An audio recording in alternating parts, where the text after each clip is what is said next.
সালটা 1906। বসিরহাটের ভেবিয়ার দে বাড়িতে প্রথম দুর্গাপুজো শুরু করেন দীননাথ দে। তারপর থেকে কেটে গিয়েছে 107টা বছর। আজও সেই একই আন্তরিকতার সঙ্গে পুজো চালিয়ে যাচ্ছেন উত্তরসূরিরা।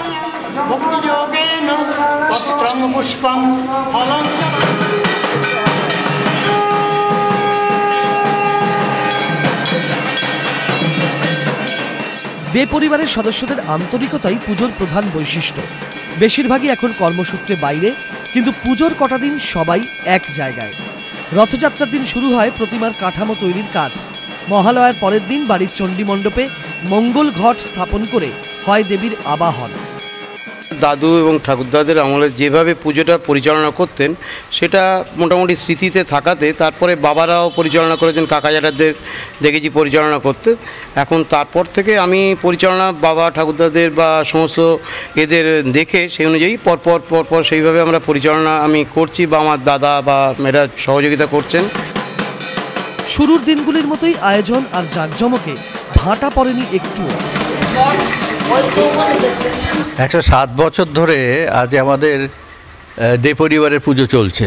এক মঠন দো মঠন বিভিন্নভাবে ঠাকুর তৈরির যে প্রসেসটা, সেই প্রসেসটা দেখার জন্য যেমন ছোটোবেলার একটা বিরাট পাগলামি ছিল আমাদের। অদ্ভুত একটা উন্মাদনা থাকতো আমাদের বিসর্জনের দশমীর দিন।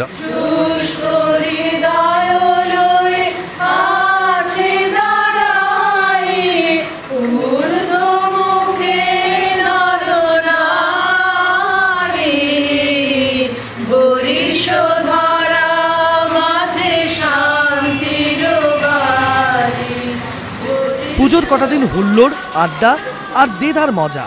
ভুরি ভোজের পাশাপাশি আয়োজন করা হয়েছে সাংস্কৃতিক অনুষ্ঠানের।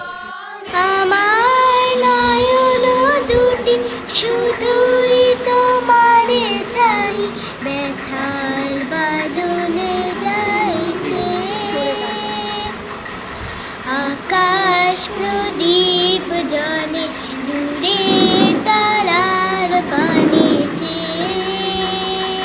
আরাধনের 9টি ছেলে কাটতে গেল কাঠ, একটি কেটে ঢুকানো রইল বাকি 8। আরাধনের 8টি ছেলে বসলো খেতে ভাত, একটি পেট ফেটে গেল রইল বাকি 7।